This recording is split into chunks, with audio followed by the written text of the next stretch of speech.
right? So Right. so that's the idea, is that Okay. Mindreader Got it. University hosts professors from out of town to talk about interesting ideas. So that's it. Cool. Okay, Yeah, so that's the you know conceit. my background, right? Right. Playboy photographer to go shoot the, what was it, Cancun or some sort of It was vacation debauchery. And well, oh yeah, let me hear what you think. yeah, so actually, yeah, like walk me through it, because I kind of like having a little bit of naivete about it, Oh, so that okay. I ask the dumb questions that the people listening would ask too. Okay. So if you want to, So just jump in to introduce yourself, and we'll just take it from yeah, there. we'll just roll. Okay, yeah. So obviously, my name is Emily Gaudreau, and I, in a previous life, was not in like past lives, but like the mental past lives, but physical past lives, was a Playboy photographer, and that's of interest now only because I speak out against pornography full time now. So I'm a sex abuse prevention educator, and yeah, I'm wildly outspoken against pornography. That's my jam right now. Outstanding. Okay, so previous life, not in Cleopatra Right, sense, right, right, but exactly. in the world we live in, and we have to live 5 different lives as 5 different types of us, Not and then yet. figure out how to frame it all. Not as That in kind of previous spirit life. animal past life. Right, right. So Playboy has taken all sorts of shapes over the decades, and Yeah. I read it slowly for the articles, that kind of thing. So on the scale of debauchery, was it portrait photography? Was it centerfold photography? What was the nature of your work with Playboy? It was, I worked as a freelance photographer, so I worked for ad agencies, and there was an event for Playboy. It was actually playboy.com. So that wasn't the actual print publication, which was run by Hugh. Playboy.com is run by his son. Kind of has a different flavor to it. But yeah, mostly just events. And I'll be perfectly honest with you, the people I worked with were probably some of the most professional, the people who worked for Playboy, the nicest, most patient, kind people in the media industry. Anybody who's worked in media, you've done shows, like worked with producers and camera crews and all that kind of stuff. It can be horrendous. It's like a bloodbath. And it was not that way with Playboy at all. I mean, it's very clear that they select a very specific type of man. Most of the people that were there were men to work there. And so it was pretty tame. Honestly, if you go clubbing tonight, you'll see a lot raunchier stuff than you saw at the event. And like the men are just kind of like hanging out. The Playboy bunnies are just, I think they were expecting something more crazy, and the Playboy bunnies are just signing things. I mean, it really is so tame. But um, yeah, it was a pivotal moment for me because I put my camera down and walked away after that shoot, gave them the photos, and I was like, I'm out. There was a little bit of a discussion, nothing super serious, but they were talking about having me become, I guess it was be a little bit, I've done scouting in the past for talent. And they wanted me to do some scouting and some preliminary photos for some of the girls that might come in or whatever. And I was like, yeah, no, I'm not going to convince girls to go into pornography. They had one gal call me, and I was like, okay, like, you're not already a celebrity. So where are you going from here? Do you think Playboy is going to make you a celebrity? Because that's not how it works. Like, I mean, Brooke Shields, who was 10, let's not forget the past of Playboy, or choose not to remember it, of photographing 10-year-old Brooke Shields. And there's that kind of stuff. So yeah, talking about the varying degrees of depravity in the porn industry. Yeah. So Playboy so Gate. yeah, so you went to the event, you did the gig, you fulfilled your contractual obligations, that kind of thing. I want to take a broader scope initially to provide some framework for at least the time that we're talking in right now, Yeah. because I at the end of June, or I think it was at the end of June, I saw an article of somebody advocating for parents should watch porn with their kids. Their kids are Yes. going to be watching porn already, so you should watch it with them. Kind of like the, well, if your kids are going to be drinking, I would rather them be drinking at home than out at the party. So why not go that direction? So, from my perspective, my kind of background, my grandpa was born a sharecropper in the mountains of North Carolina, didn't see a car until he was in his teens, went overseas in World War II, was an artilleryman under General Patton, lived with my grandma, raised four boys, moved 15 times before my dad graduated high school, loved my grandma until the day she died, and then him soon after. I've seen more naked people on a Tuesday than he saw his whole life. And with that kind of environment, that happened real quick. Like I'm old Yeah. enough to be born to remember card catalogs, and I was born in 83. So I was born in a world without the internet being pervasive, to now talking to you with video conferencing with almost zero lag. Like, Yeah. that's an amazing transition. And the implications and ripples, we're not even close to seeing the full effect of what a totally unfettered access to everything is doing. So Exactly. that's why I'm fascinated by having you here to talk through the ideas of how the hell we got here, the different strategies, the full permission versus, I don't think that's gonna be a good way to do things and raise well-adjusted humans, right? So walk me through your deal. What's your deal, man?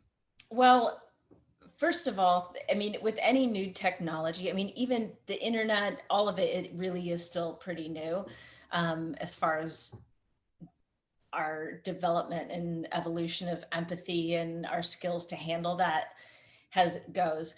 But it took 100 years since the invention of the car to the point where car seats were put into place, where the car seats were invented. It took a really long time for people to even realize, like, hey, maybe kids shouldn't drive.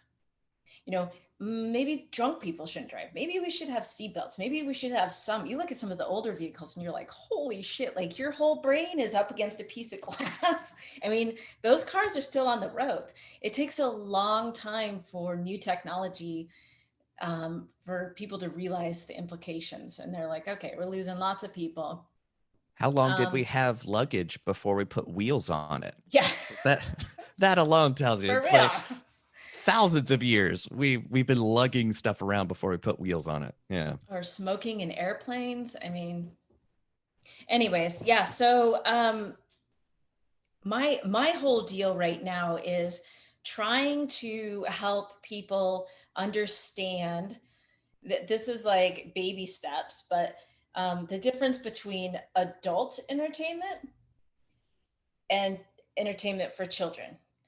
And there's this extremely blurry space, and people want to be like, we're so accepting of the LGBTQ plus community, which we should be, and when adults doing whatever they want, which is 100% what they can and should do with consenting other adults.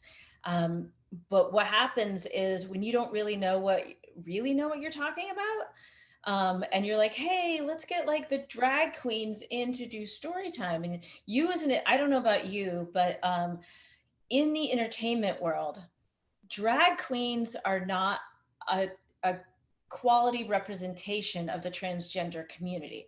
And you've got, I can say this because it's what I am, the Moz, the middle-aged white women who are like, yes, we're so encompassing of all of this. Bring the transgender people in to read to our kids. It's like, though that wait. That's like having, we want women of leadership to come in, and you bring in like the best paid stripper to come and like it's adult. It's adult. And when kids turn 18, they get to do that. You can take them to a drag queen show. Most of the people who are doing this are like, come into the library, have never been to a real drag queen show or king show. Or, I mean, I don't know. Have you been to one? Yeah, the in DC, the drag brunch. Right? That was something that my friends took me to. I was like, yeah, that's great. And me being in the entertainment world, I and Yeah. specifically a mentalist, being I'm a mind reader. One of the most common things that I get is, oh, Jonathan, you don't want to read my mind. It's so crazy in here. And I like to answer them saying, listen, man, I'm in the entertainment world. My Tuesday is weirder than your weirdest night. There's no way that you could think of anything that would weird me out. Like Yeah. I've Yeah. I've been to all sort like I I've been to spent weird. summers in Miami. All right. Like Yeah. don't Okay. There you we go. got nothing on me. But that was until after I graduated college, right? That was the kind of time in my life where that really kicked off. Yeah, and it's interesting because I think parents are ill-equipped to understand. They don't know how to be empathetic to diversity and be accepting and letting people do what they want to do behind closed doors or wherever they will, like whatever, um, without setting limits and parameters and letting kids go to that on their own. Um, I mean, who would want to sit and watch porn with their mom? I mean, it might be a really interesting thing where if it's like, oh, if you're, I'm like, this is like so shaming and you shouldn't do this, but like as a punishment, they're like, you want to watch porn? Let's do it. Let's You're smoke gonna this have to whole see. pack of pornography together. I actually have this on my Instagram. I think it's New Zealand or Australia has, and I think it's New Zealand. They're pretty smart about this stuff. But this two naked people come up to the door, and it's like a public service commercial, and they're like really buff. They're obviously porn stars. They're like, "Hey, we just wanted to talk to Jimmy. He's been watching our stuff and the things that we do, and we just wanted to let him know that that's not really how we have sex. That's just for show and." Like I would never do that stuff. And then he's got like his bowl of cereal and he's just like this kind of average chunky little kid, like drops the bowl, and these porn stars are like, hey, it's good. Anyways, just check it out. Yeah. Watching porn with mom, no, hell no. Can we Yeah. just say No. no? Don't do that. That's just wrong in so many ways. Because what you I mean, if you allow it and that's basically saying like this is what we do. And it's addictive. That's one of the other situations. Um it propels child pornography and pedophilia, and it absolutely fuels the human trafficking business.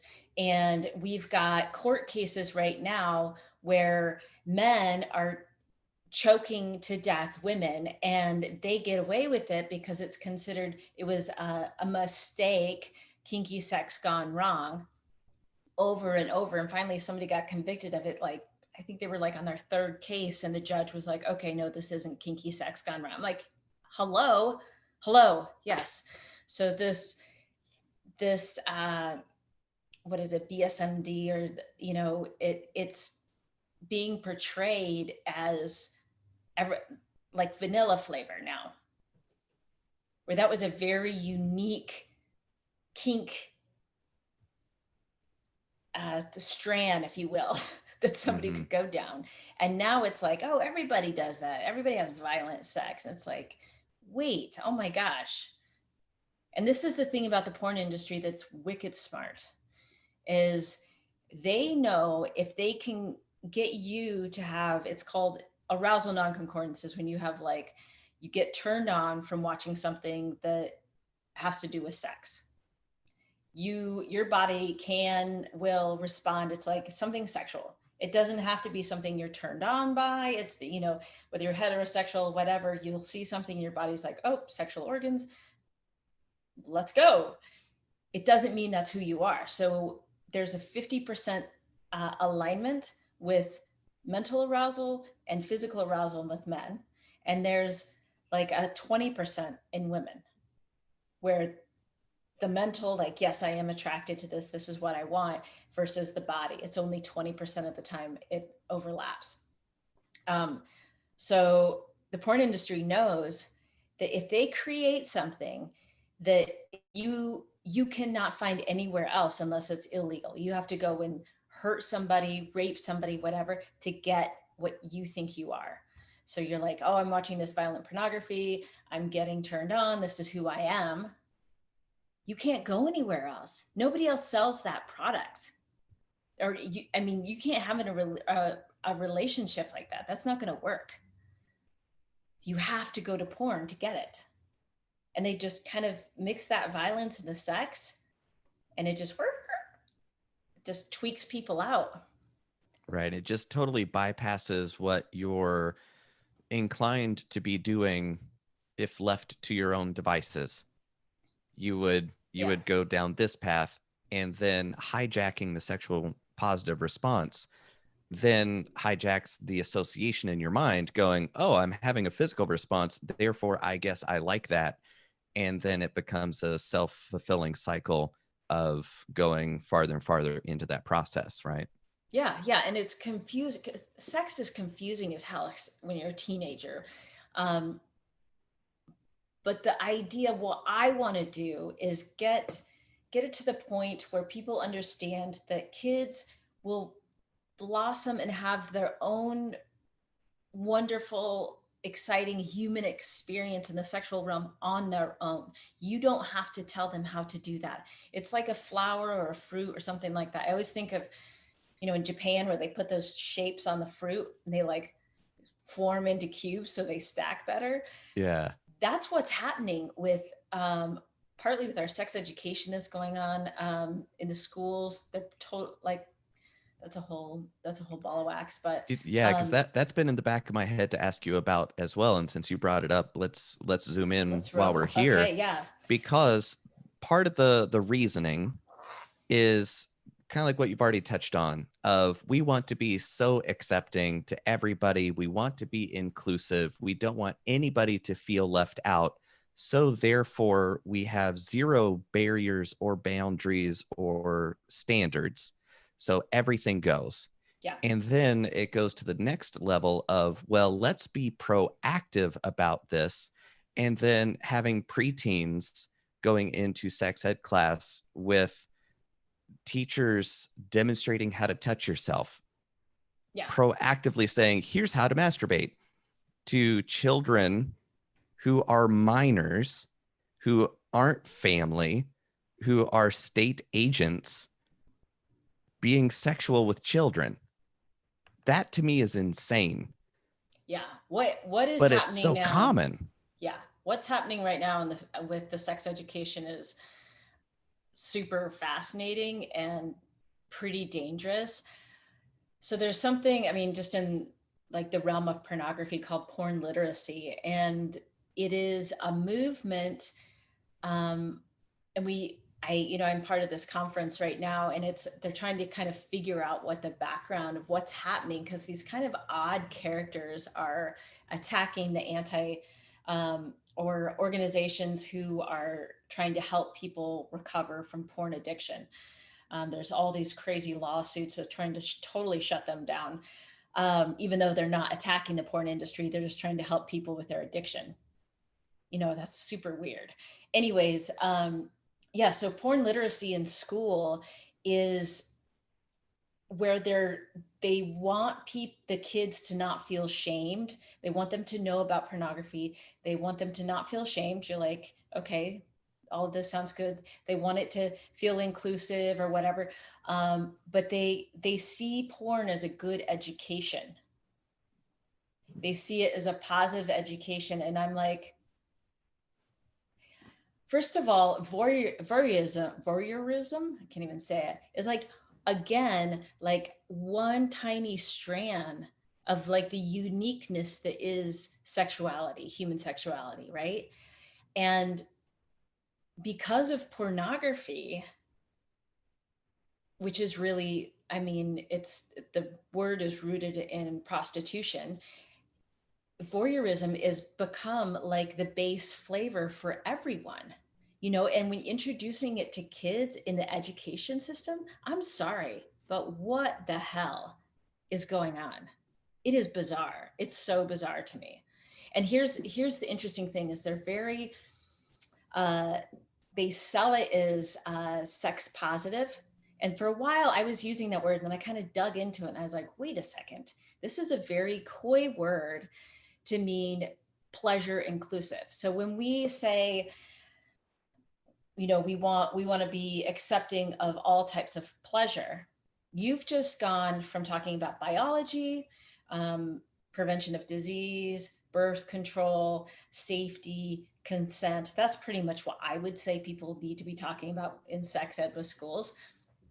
And they need to, like, the dangers of pornography, which is what I'm working on. But um, they open it up to the world of kink.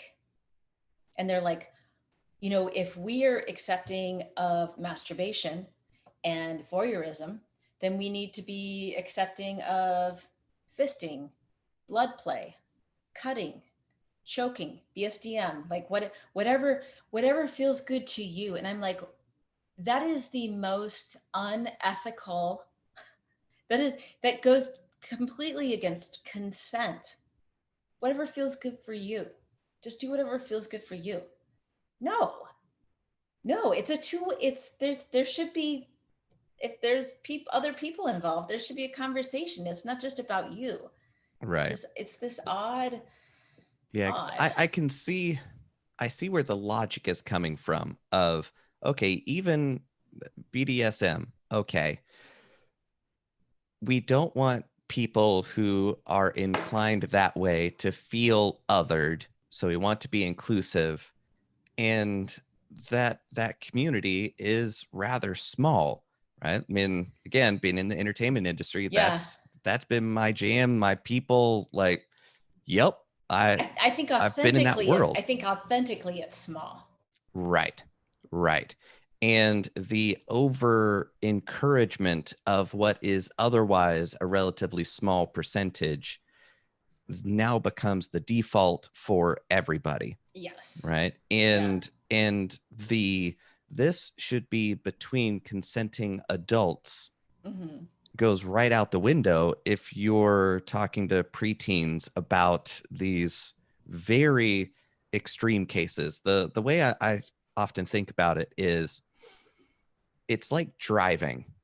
I liked the car analogy earlier because human relationships are just like driving.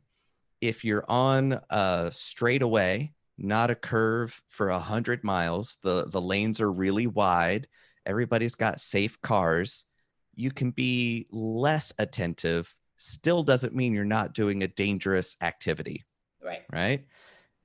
And then the curvier the road, the steeper the path, the narrower the lanes, you've got to be a much more skillful driver, Right. have better equipment to do it with, be qualified to manage that equipment.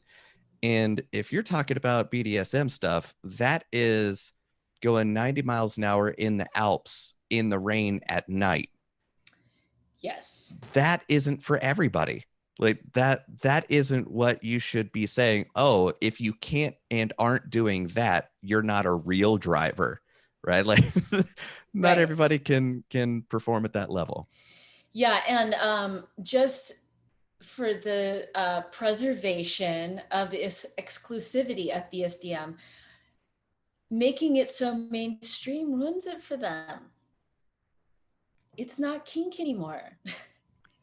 Save it. You know, the part of what makes kink is the fact that it's what's the right word for it? It's taboo. Mm-hmm. So keep some of this taboo. That's the fun, and that's the fun of like the human experience and doing something a little naughty with somebody that you totally dig. Like, can we just let kids become adults and have a little bit of that?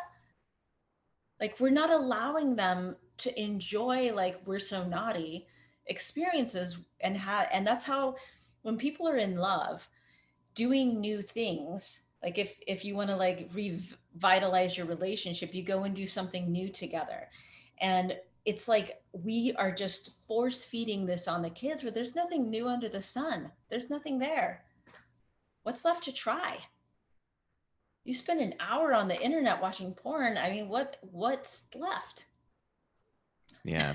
So for the people out in internet land with their sex pitchforks coming for you for Yes, being a neo-Calvinist fuddy-duddy who has never had an interesting night of sex in her life, and that's clearly. the Yeah. only explanation for why you're so anti this, you aren't saying that adults and human Oh God, no. beings can't and shouldn't engage in all this stuff. No. You're I'm focusing on children. way early access to these dynamics for kids and non adults, right? It's exactly. That is, I have this thing called it's not my wine. So when you're talking about kids, you think about your sexuality as like a fine bottle of wine or a bad one, whatever your flavor is. Think of all the things that go into making the wine. You've got the grapes, the soil, the where and when it was harvested, all the different things, and how it was aged, and all the what it was mixed with, and there you have your bottle of wine. It's deeply complex. It's taken a long time to get where it's at. And when we talk about kids or with kids, we're literally talking about grapes. They could not be further. I mean, yes, kids are humans and they have sexuality, but their sexuality is like literally fresh fruit on the vine. Ours is fermented and weird and funky and awesome in its own little way and its own unique little flavor.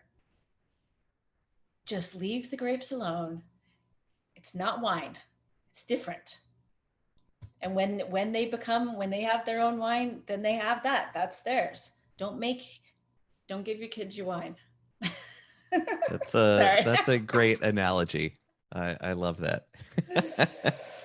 Awesome. So kind of we're defining the problem, the situation, the dynamic of super early access and how it's just not even a good timing thing, right? Like Yeah. you even without the any moral judgments, you're like, listen, it's just not the right time yet, Yeah. right?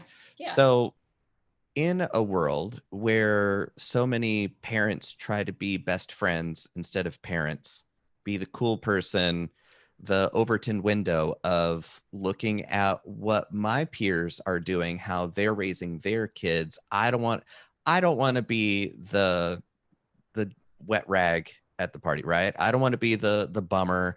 I don't want to be the person to come in and go, well, my kid shouldn't be in this class and now they're being made fun of in school, right? Mm-hmm. So with all the current going in the very wacky direction, Yeah. how do you remain in your sanity given the pressure to conform and to be one of the cool parents that, you know, you could have a sip of wine as long as it's at my house. You know, there's a couple of things. One is I do coaching, which is mostly just parents run into really awkward situations and they're like, "What do I do?"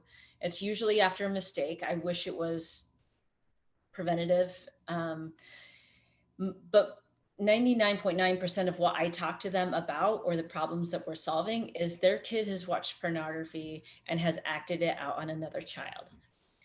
And this is all day, every day. It it is insane. As far as I'm concerned, a child who has seen pornography is been sexually abused. Then they have gone and they have hurt another child. So it's like this atomic ripple that goes through a family, through a community. When if it's within the same family, you've got kids living in the same house, you know, step brothers and sisters, and like how do people, where do people sleep, and how are you going to handle this? They have to be separated. If they don't live together, then you have one family who's like pushing for prosecution or for them to become sex offenders. You can be put, there is no limit on how young a kid can be to be put on the sex offender registry. people, everybody's like huge advocates for the sex offender registry, and it's disastrous. It's very harmful. People put too much weight. They're like, oh yeah, our church volunteer, we've done a background check. They're not on the sex offender registry. I'm like, oh, that's great. They haven't gotten caught. I mean, that doesn't mean anything. Um, and I also, Absence of evidence is not evidence of absence. right. And I also have a personal friend who's this crazy Wiccan gal, and she goes on the full moon and she strips and skinny dips in the golf pond in the middle of the night by herself, just having a little weird rich whatever. Um, and she got caught. Somebody called the cops on her. She is a sex offender now. You, if all the men that are listening, like, warn your boys, do not urinate outside of a concert. You get picked up, you are a sex offender. And what kind of weird dichotomy is that? How do you get there where we're so quick to put people on the registry with absolutely no bottom limit, but at the same time, pushing to be exposed to sex and pornography at earlier and earlier ages? Like, is there any kind of predictive model that you have that accounts for those two seemingly at odds dynamics? Profitability. If there was money to be made for keeping kids away from it, I mean, it's like a drug. It's like a little smack pack, like the kids get hooked on pornography around 12. I mean, like hooked on it, where they're watching it regularly, seeing it earlier than that most of the times. It's money. There's a massive amount of money. And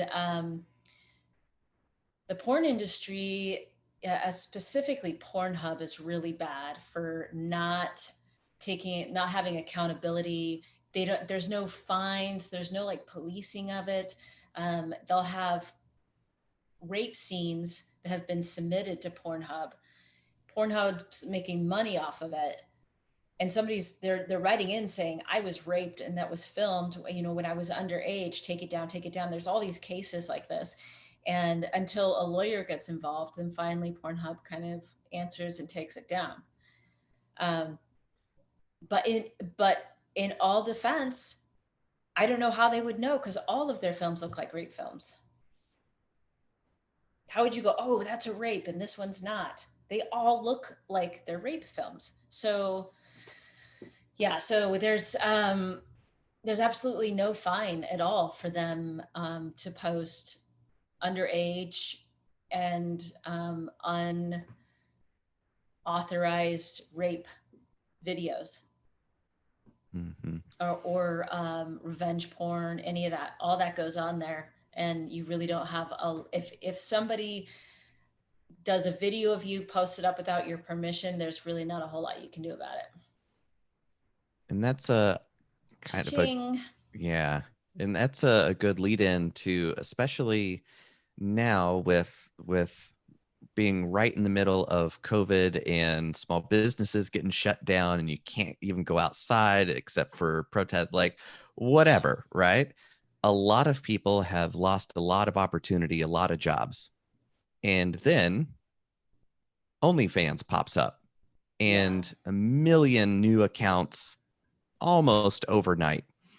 And the profitability makes sense.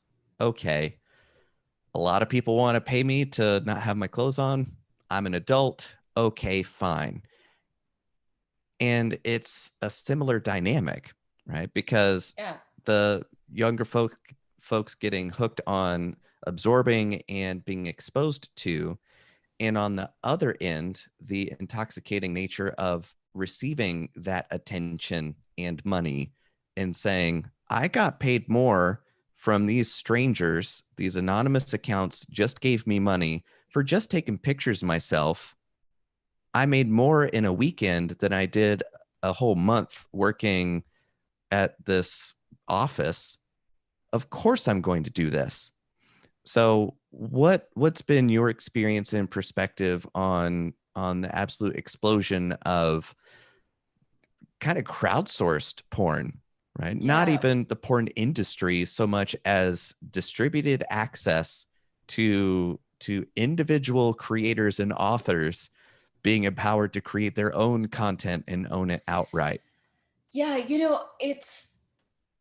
that's interesting because part of me goes, if it's theirs and they are, um, it's still exploitation, but there's more control and it's more theirs. I'm not saying that I'm a fan of fans only, but I think that there's potentially more control for the participants. So that, I guess that's one way to look at it, to be fair, but people grossly underestimate the power of human sexuality. Um, and this happens, you talk to anybody who was touched inappropriately once when they were a kid or in a different situation or whatever. It's not the same as like, oh, somebody poked me in the cheek, or somebody you know gave me a noogie on the head or whatever. um it lasts their whole life. And I interview therapists. I'm like, what's like the number one thing? I have all these courses that for parents and like how to address specific issues. I'm like, what are the things that people come back after 40 years, like, and longer, that they still are dealing with? Um, so this stuff lasts their whole life from one situation. Like, you can't underestimate the power of our sexuality. It's like we're just giving it away. It's not valued. Somebody showed me, it was like a caricature of Adam with the grape leaf, Adam and Eve, and they're like hiding behind the grape leaves. Only it was then, and now they're hiding their faces and showing their genitals. It's like genitals out. Isn't that a gross word? I say it a lot, but it's a gross word. Yeah, it's important to use the right terminology, right? Right, That that's that kind of right. thing. Because I mean, eh, one of the man, there's so much there, right? So I want to back up just a little bit because Visuals. the It's all yeah visuals. the issue, like the issue of rights and can versus should and good, right? Right. Yeah. Like if you're an adult, make your own choices, choose your own life. Having the right to do it doesn't necessarily mean that that is the best strategy for living a good life, right? Yeah. Exactly. Exactly. And the other thing that's happening right now is, I think I can't remember the name of it, but there's an app for sugar daddies, which is another really concerning one, even more than the fans only, as far as I'm concerned, is girls who are in girls, and I'm sure boys that are in these tough financial situations. And I'm sure it's spiking right now. And they're like, oh, somebody's got economic resources and I have a body. It was even on one of my Facebook feeds, and it was this younger girl, and this obviously older man was like laying on top of her, and she was like, and like taking pictures of like this gross dude. And the comments in it were it was so interesting, because it was like, she can, at least she's out making money and you're not. And I don't know, it's just, the world is really, really weird right now. It's like full up, it's prostitution glorified. Right, because this is something other people are valuing, and I'll freely exchange it.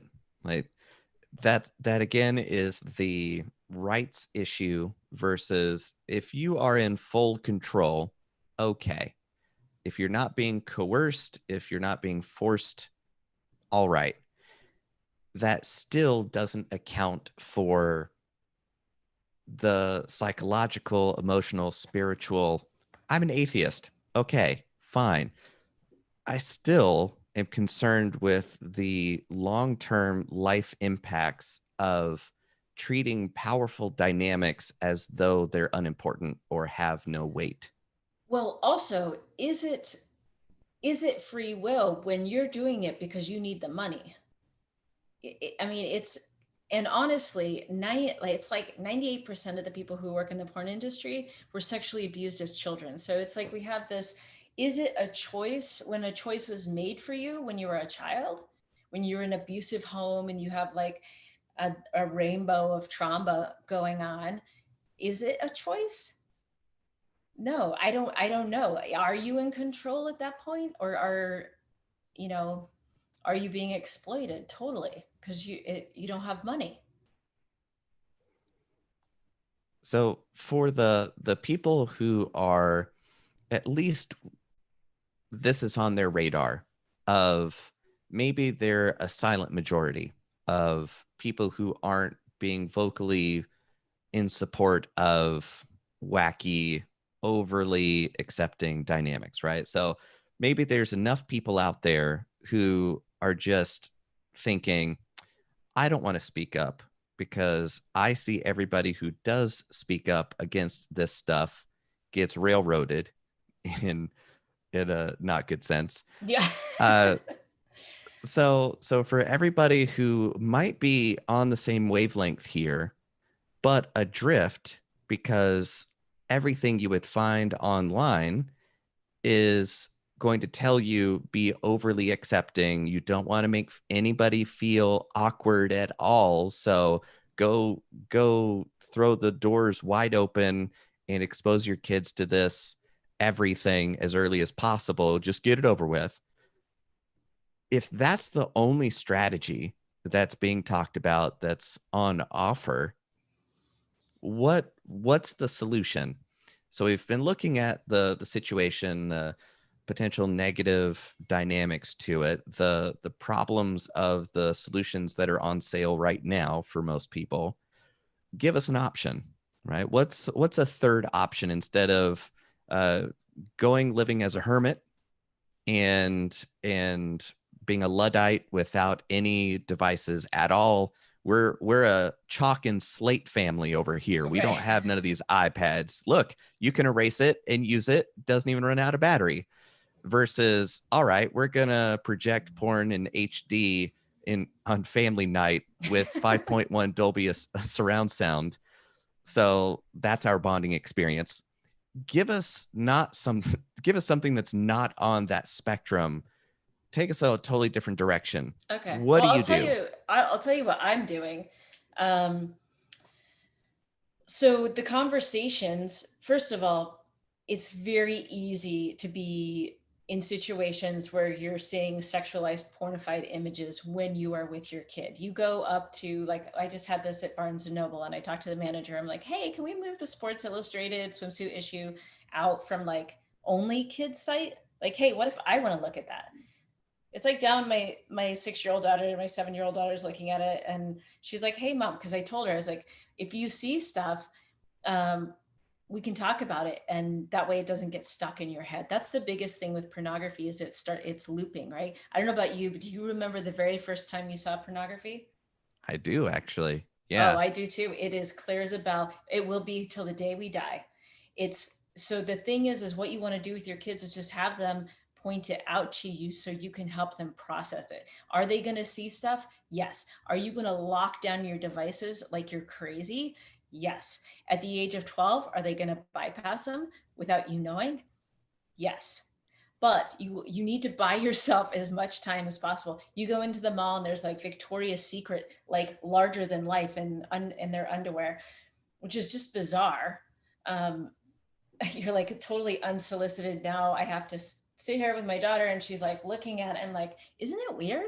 So hard not to stare at people who don't have clothes on, isn't it? And they're doing that because they know we can't look away. We're wired to look at people who are doing things differently, and not having a whole lot of clothes on is unusual, especially when it's like giant billboard in the mall. Um, and so now my daughter's gotten to where she'll like point stuff out, and she's, hey mom, we were watching this movie and they started kissing. I'm like, oh, okay, and it would just like talk about it. And now this is interesting because this is um hopefully if she ever hears this, she'll respect my description of this. But she she tells me everything. And I've that was my whole MO, is like, tell me what's going on. I want to know. We don't keep secrets. So she comes home and tells me everything. And that's a double-edged sword. Because once it's presented to you, then you're like, maybe you shouldn't have done that. Maybe like, oh great, now I have to like parent now that you've provided me with this information. Um, but she's realized she'll have a weird thought. Something will come up. She'll like, hey, that lady's butt was jiggling when she was walking in front of us. She's like, hey mom, I gotta tell you something. I couldn't, like, I was staring at that woman's butt, or that guy's, like, you could see his stuff in his pants, or whatever. Just like honestly, it's like the thoughts that go on in your head when you're walking through a grocery store, and you're like, oh, they have a hat on. Oh, they're kind of in my way. Wow, her pants are really tight. Wow, I can almost see his parts through. It's just like that kind of stuff that we see. But now she's honed in on it, and I said, well, why do you have to tell me? And she said, because if I tell you, it stops me having to think about it. I'm like, someday I'm going to get you a really good therapist. Right, because I can appreciate the double-edged nature of that, and also Yeah. the difficulty of walking the line of never punishing honesty, but Yes. not being overly non-judgmental for non-social behavior, right? Yeah. If your kid was doing something that is antisocial, that shouldn't have happened, you have to be able to separate out those issues. But it's, man, I remember being a kid. I didn't even Yeah. know what play acting was for movies, right? Just kind of like like the concept of why a person would act didn't even make sense to me. Like, what? I get that it's not real, but what does that even mean? What are you talking about? Like, I don't, what?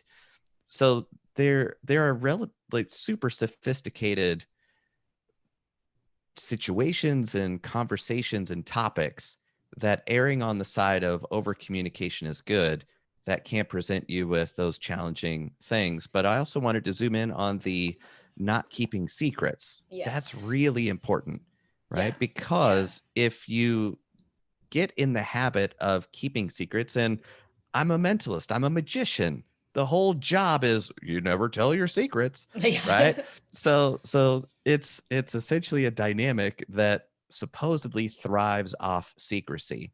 Hmm. But if you've got a kid who is not developed enough to understand nuance and like contextuality, however you want to say that, of we keep the secret of what I bought your mom for her birthday. Surprises versus secrets. Right. That's a good delineation, right? Because the person who wants your kid to keep a secret, that's what your kid should be telling you instantly, Right. right?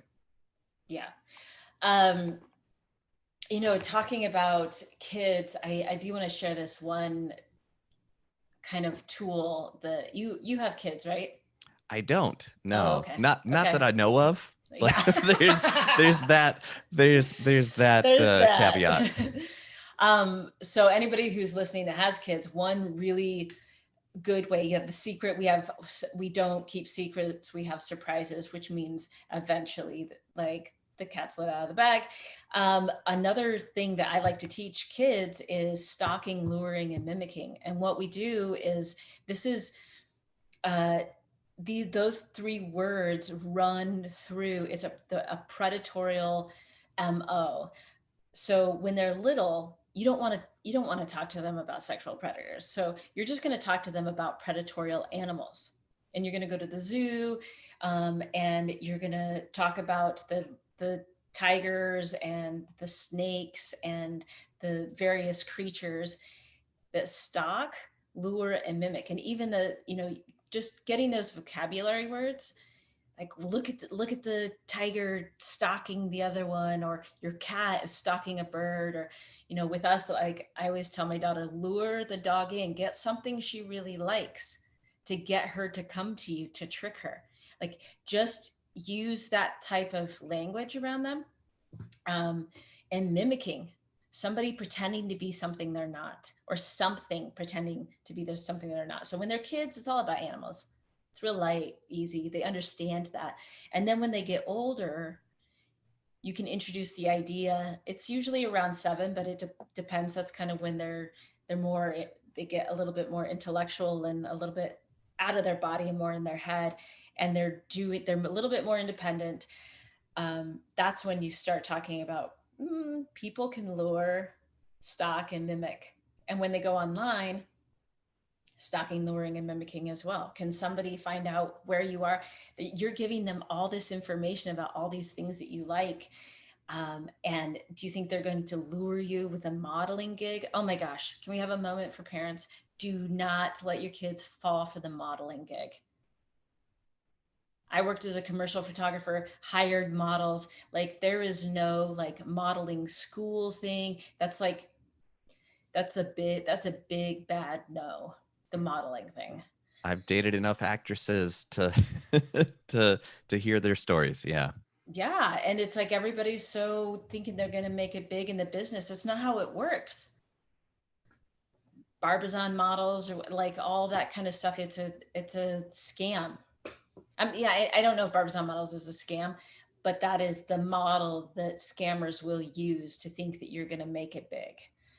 And even if you listen, Fight the New Drug has a podcast. I can't remember what it's called, but they had somebody on that was trafficked, and that's how they got her. Was no, you know what? She wasn't trafficked. I'm sorry. She got hired for a modeling job, and it was supposed to be a fitness shoot, and they flew her out somewhere and they raped her, and it went on to Pornhub. That's what it was. Just the fitness modeling, all that stuff, you just got to be super careful. Right. And that kind of language, to install the lexicon, to have a framework of association that is devoid of the negative context Right. before it's ready, yet there's a pre-existing framework for those new implications to fit into, I think is a really powerful mental inoculation. Yeah. That's a pretty nifty trick. Yeah. Yeah. And it's easy. It's just 3 words.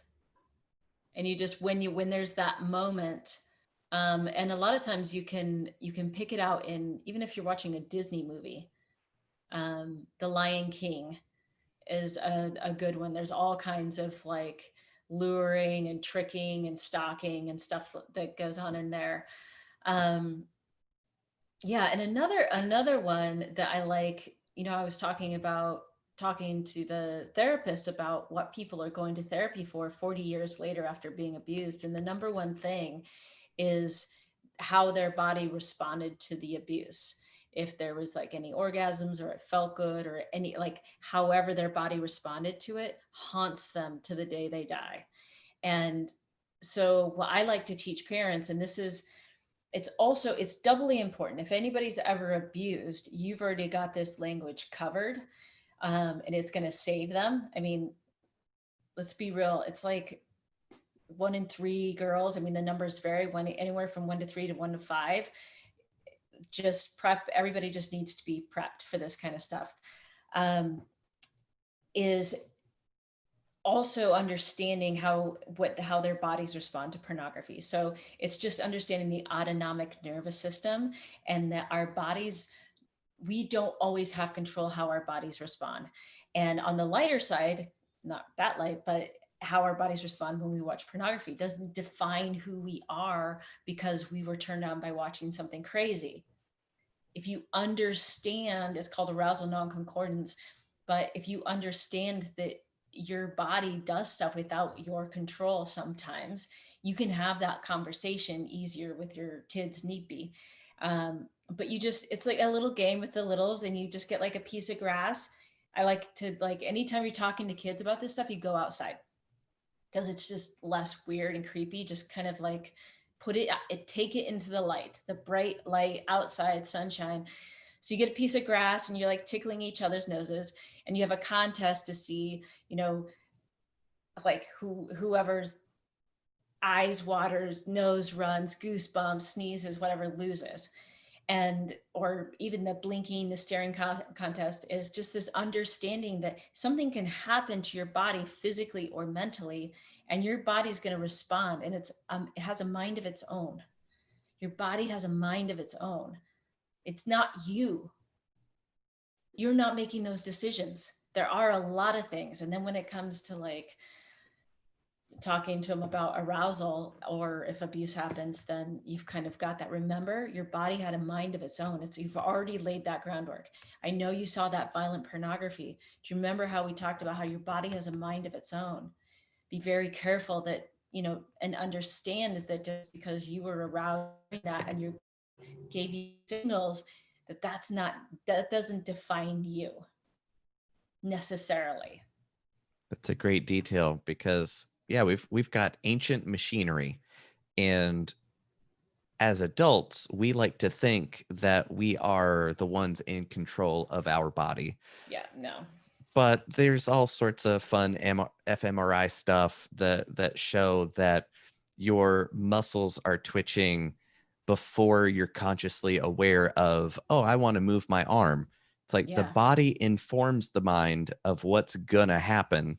The mind then assumes ownership of Right, right, what right. is already going to be happening, and then thinks it caused what the body said was going to be happening. And I like that it ties back to the non-concordance, because it have you read A Billion Wicked Thoughts? No. It was I think it was Google or Amazon, or it was some search database that made the search information available before big data and all that kind of came around. And it is basically a billion searches for porn, and what key phrases were used, what part of the country searched for what, right? And then that is a super clean data set, because it's not a therapist who looks like my mom going, so what, when you're looking to entertain yourself, what exactly do you search for? Scissoring, fisting? What is your pleasure? Like, I like missionary, right? So having somebody asking them to divulge Oh, their deepest secrets, you're going to get the standard social narrative. right. But when you're asking the search engine, you're asking for what you want, right? Yeah, yeah. And the number of, like, there's yeah, it's the presence of sex organs is just a huge indicator that, oh, it's party time. So even if as a Yeah, dude you're looking at dicks on the screen, yeah. that's telling ancient Yes, brain, oh, party time. yes. And if you don't have that autonomic system understanding, it then creates some potentially confusing experiences for yourself if you don't have a framework to interpret them. Right. And then, so am I like, do I like dudes? I don't know, right? So it can cause more confusion than clarity if you're Exactly. exposed without the proper framework to orient to the experiences you're having. So I like the kind of idea to pre-inoculate. Like, somebody sneezes, oh, your body has a mind of its own sometimes, right? It just Yeah, can't control it. It's gonna happen. yeah. Yeah. And the, I call them conversation seeds, and I like the inoculation. That's a good one too, um, because it's not like you're sitting down and having this. Okay, we have to talk about this. Like, talk about awkward, and you don't have to start these conversations. If you missed the boat when they were little, no big deal. I don't know about you, but like when you heard me talking about the animals stalking, luring, and mimicking, boom, like you get it, right? You get it down. It's our basis of understanding of how the world works is in the, like, we're creatures of this earth. That's how we understand this stuff. The stuff on the internet, we don't like, that's not our true human experience. It's really not. So you can talk to your teenagers, you can talk to other adults, they get it. If you tie it back to nature, it's like, oh, and it's like a relief. I don't know if you felt that. Like, it's like, oh, yeah, this feels good. It's like weird and dark and creepy and staticky and like talking about porn and fisting. And now we're like, oh, let's go out into the field and talk about our autonomic nervous system or animals stalking and luring. And, you know, Hmm. it just Yeah, that it feels different, doesn't it? yeah, that's a good approach because I'm 37 years old at the time of recording, and I've not once ever ever had a good conversation that started with "we have to talk." Not Right. once. No, It's no, no, usually no, it's no, no. usually before a divorce or a Yeah. breakup or a Shit is going relative down. Yeah. dying, like not good. But if you can do stuff, and some of the best conversations I had with my dad, we're woodworking. We're in the Right. shop, we're doing something together, and then it's just casual conversation. But having the, all right, let's sit down and look each other in the eye and talk about some weird stuff. It's like, yeah, no, Well, I this like is an the, it, to that as well. Is somebody told me somewhere there was kind of a theory of the breakdown of the family was the dishwasher was because you, after a meal, the family would go, whoever was washing dishes, it was like a little bit of teamwork. And it was like one of the last of the chores in the household where you actually teamed up and worked on something together. Like, you know, a farm or something like that. You people who grow up on farms have a much different, the kids turn out totally different. They're really hard workers. It's a whole different deal. But in kind of an urban home, standing side by side because it's non-confrontational, you're not making eye contact. So I encourage parents to have these talks in the car because it's, you don't have to make eye contact. It's like, hey, let's talk. Like, it's just weird, it's just hard. So if you're in a car, it's just kind of like a, it's like small talk, kind of like working on something. You're not staring at each other, you're side by side doing something. And that's one of the few times that that'll happen now is in the car. all right. So those are really awesome tools. I love things that are simple and effective and get to the point. That's phenomenal because it's operating on multiple levels simultaneously while also preparing the ground, planting that seed so that as time goes on and it grows into the right situation, Yeah. it's a natural expression. It's not just coming out of nowhere.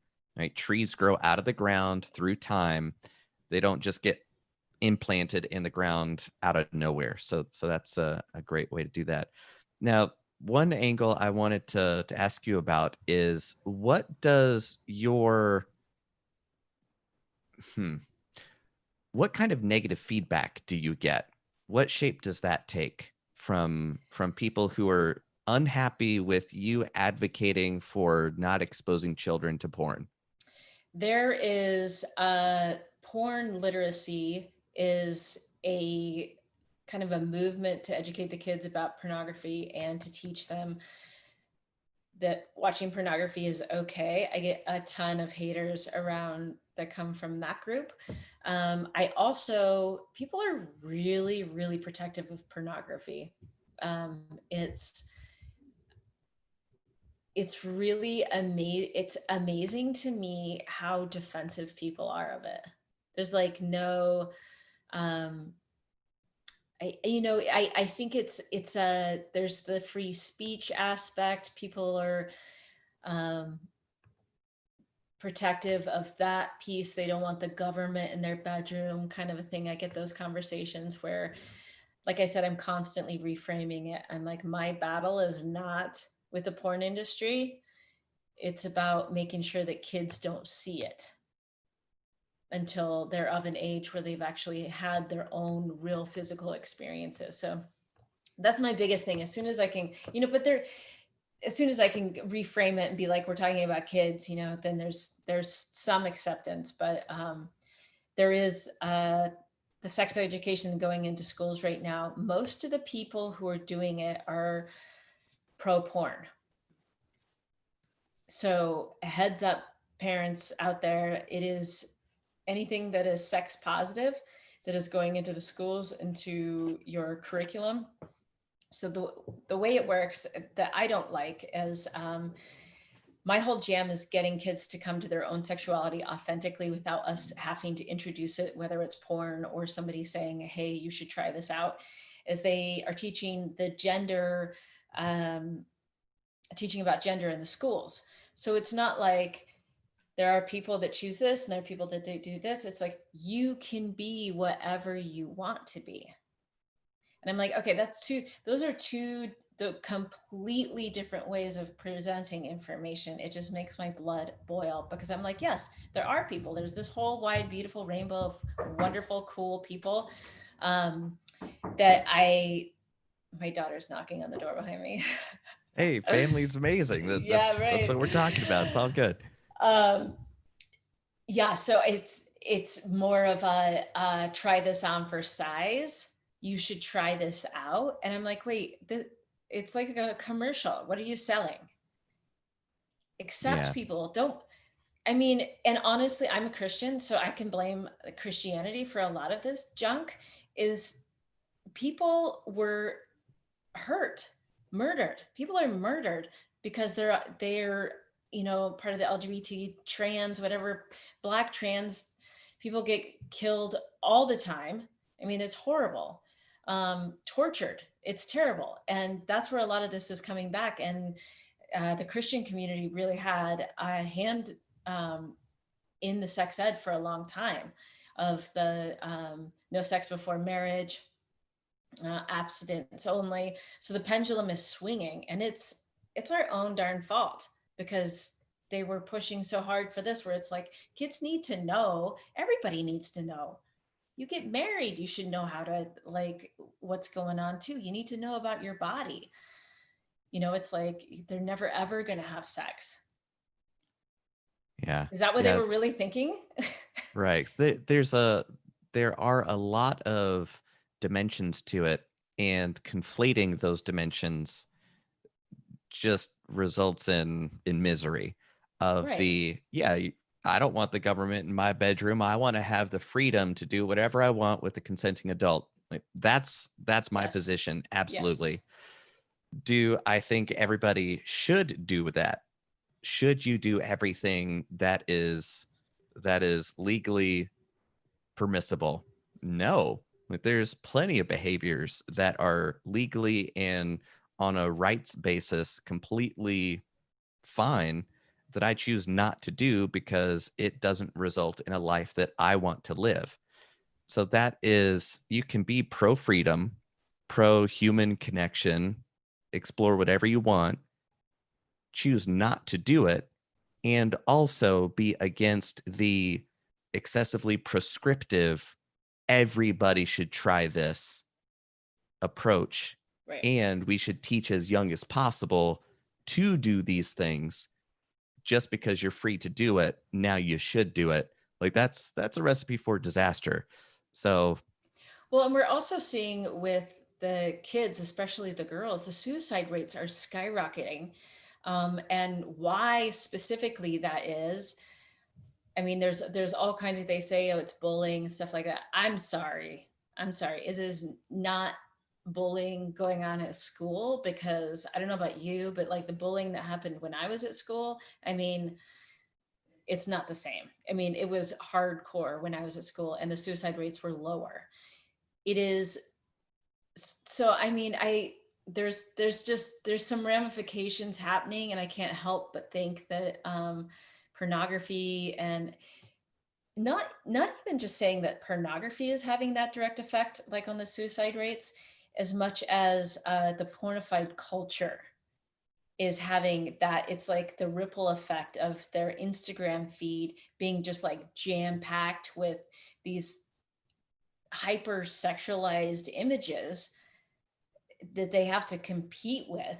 And if they don't get enough likes or whatever, then they're not a worthy being. And Gail Dines is this gal that's from I think she's from the UK, but talked about she talks about kids having this, that they're, if they're not, if they don't look as though they're having sex, there's some other, I don't know if I could swear on your podcast, but other words to describe that. If they don't look like they're ready to be in a porn, you know, that much sexuality like oozing from them, they feel like they're going to be ignored, or they're going to be invisible, and they're not going to be liked. And as a teenager, that's like the worst possible thing. um, so yeah, I have so much to say about that. Yeah. I love it. That's, I yeah, because what was fascinating to me about wanting to even have this conversation in the first place is people that I'm finding being more and more understanding of the negative impacts of free and available everything. It's kind of like me and around delicious food, right? Like Yeah. hyper flavorful stuff that is just dialed in to the ancient triggers in the lizard brain that goes, this is delicious. This isn't going to be around everywhere. So you better eat as much of this as you possibly can, because this is the only shot you got it. Yeah. It's caveman hardware when we're living in future environment. So the software and hardware isn't right for the context that we're living in. And that same kind of a hyper palatable attention that's freely available from strangers becomes the dopamine hits. Yeah. Like Hmm. my fiance and I always talk about dopamines. If we put a tweet out and then it starts getting retweets, it's like, ooh, I'm getting some dopamines. Yeah. And It's true. it's good to be consciously aware of the process you're putting yourself into, instead of just putting yourself in a dynamic that you're experiencing and having like the consequences of it without being aware of what it's doing to you. Yeah. So I'm at least on the side of, if you're going to do something, at least know what it is you're doing. So talking about, oh, I got to go get my dopamines. And you're like, all right, time to go do Twitter. Right. Yeah. Yeah. Well, and Yeah. the other part about pornography too, and this is like talking about like not just with the kids, but like the whole scope of it, is you don't know if somebody is there consensually. And that's a that's pricey. That's a big price to pay to jack off in your basement alone. Like, you know what I mean? It's just, is that worth it? You can do those things without somebody else being hurt. And the like the whole pedophilia stuff is spiking really, really bad right now. Um, it's interesting. It takes this is my problem. I hate putting out fake, not fake data, but I I don't like they're saying this like 800,000 kids go missing every year. That is not true. It's not true. 800,000 kids are missing, reported missing from the Center of Exploited Children. Those are the people who take the calls. 98% of them come back. Most of them were with their non-custodial parent, or they were a runaway. We're not talking about the kids that were recovered. Everybody's like, oh, we have 800,000 kids missing. You know, sex trafficking is like off the hook. We can't let our kids out in the street. We can't go to Chuck E. Cheese's because we're going to get COVID. And like, life has come to an absolute complete halt because of a lot of conspiracy theory stuff that's going on. There is sex trafficking, but like, let your kid go out and ride their bike. For the love of God, send your kids outside. They're not going to get kidnapped from IKEA. That's not how it works. It's a massive, massive setback for families, and our mental health for our kids is like a downward spiral because everyone's so afraid of the sex trafficking piece. Hmm. That's a whole nother thing too. Yeah. Yeah, that's a really good point to make. And as we're getting to the end of the time you agreed to spend here, I want to make sure that we stick the landing. And also, I just wanted to say that to me, it's interesting being an atheist without the religious background, coming to the same conclusions of this just isn't a good way to be going about life, Right. right? Yeah. Of because there are more and more folks who, you know, to sidestep that is people could easily dismiss you and be like, oh, it's because you're Christian and you're relying on Bronze Age morality. We've evolved past that. We've evolved past that archaic belief system, and we're showing our 7-year-old porn. Like, Right. none of that makes sense. Right. Yeah. You don't even Yeah. need to bring religion into that. Like, that's just, no, thank you. Exactly. Yeah. It's pretty much just common sense. What And is that's it? what I think Common I sense think ain't common anymore, right? yeah, That kind of saying. that's what I think is missing. People are overthinking it. I think you can intellectualize yourself into or out of anything. And you know, if we got somebody that was pro porn on here to debate with me, I'm sure that they would have really great points, and I'm sure that they've got stacks of data to prove their point, just like I have stacks of data to prove my point. At the end of the day, just needs to be simple. Step back. Like, why are you so involved in your kid's sexuality? Like, back off. It's just What is it? weird. It's kind of like Pascal's wager, right? Yeah. Of the if there is a God or isn't, you should live as though there is, so that if it's a benevolent God, they'll still let you into heaven because you lived a good life. It's such a steep wager because it's your ever living soul. So you can't afford not to bet on yourself to go to heaven.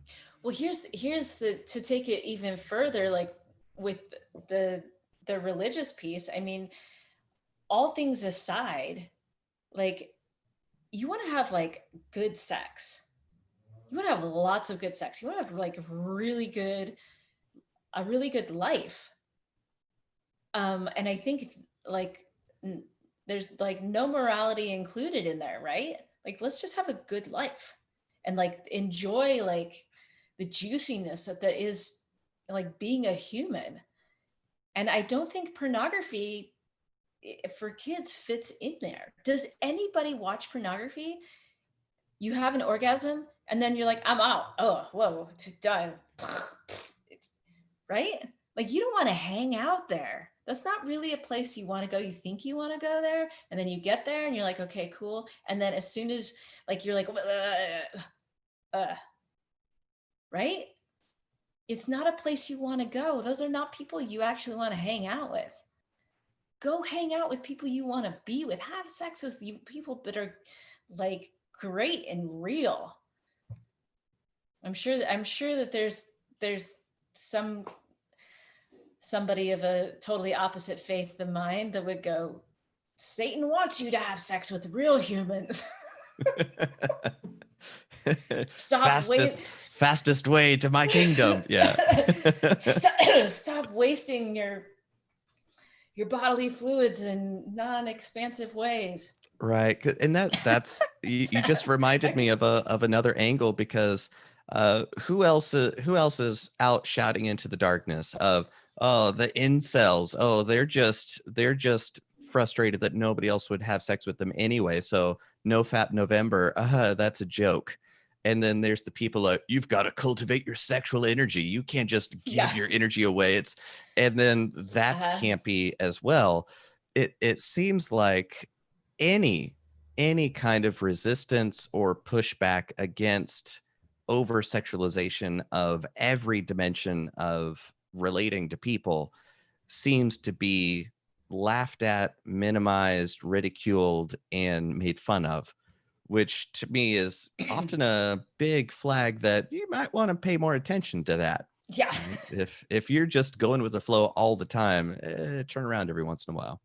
Yeah, exactly. Yeah. So I Good. really appreciate you sharing so many thought crimes here, because your ideas are not common. So I loved that you were here to share your thoughts. So for the folks who made it to the end, who didn't rage quit 2 minutes in, and folks are resonating with it and going, you know what, this actually makes a lot of sense. Where can and should they get in touch with you? The best place is howtoraiseamaverick.com is my website. I have my courses. I have my podcast, which is more of a general parenting podcast. And yeah, those are the Outstanding. best places. Yeah. Easy enough. So yeah, thank you so much. We'll just put a pin in it there, and I'm going to hit stop on that.